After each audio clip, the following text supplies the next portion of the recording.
Okay, so this is just a short video to show how I set up my incubator. These are the eggs that I'm going to be putting in. Don't know if you can see them. There we go. So these eggs arrived this morning. They're from Dunedin, and these are beautiful white Ancona eggs. When the eggs arrived, I turned on the incubator, so I've had it running just to make sure everything's going smoothly. It's set at 37.5, so that's what it's sitting at the moment. So we'll go through the settings. To start it, I've got to push these two buttons together. So we'll choose the temperature. Needs to be 37.5. It's perfect for these eggs. Days. 21 days we need for these chicken eggs.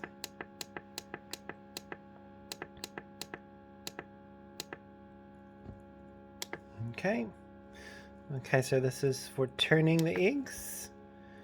We need that to be automatic. So when it comes to the final 2 days, the automatic turn will stop.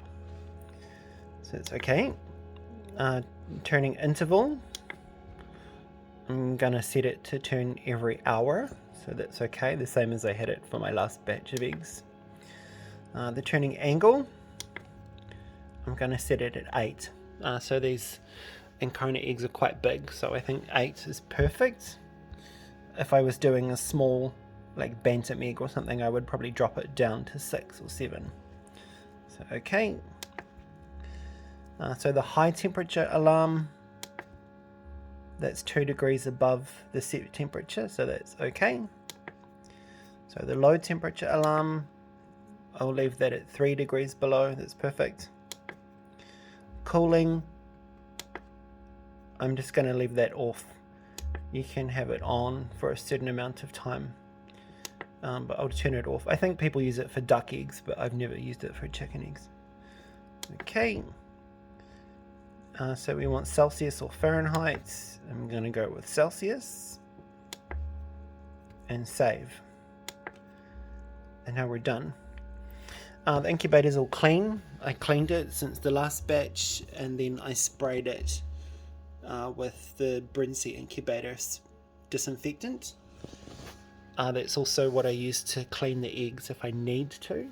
I'll try not to clean them, but if there's a bit of chicken poop or something, I clean them with a tiny bit of the Brinsea incubator disinfectant. And I also have the incubator disinfectant which I use to put in that little water compartment. Okay, so I'm just going to take that off. I've also washed my hands and cleaned them with the Brinsea disinfectant too. And now we'll just put the eggs in place. I like to put them pointy side in. I've had the eggs resting since this morning. Pointy side down, so the air pockets are facing up to the top, which is what you want. Set them all in.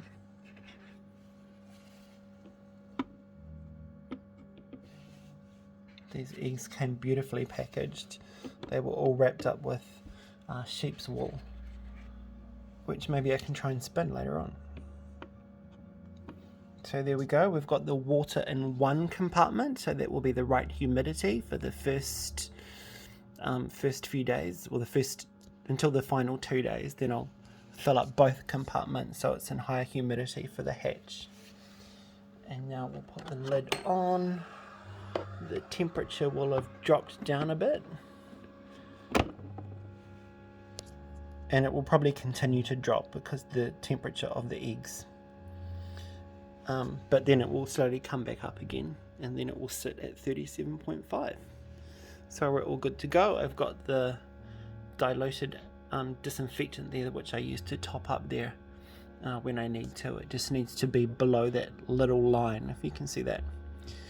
And that's the little protector that I'll put back on that water compartment in the center for the last 2 days. I don't bother having it in there for the first days, but I put it in when the eggs are going to hatch.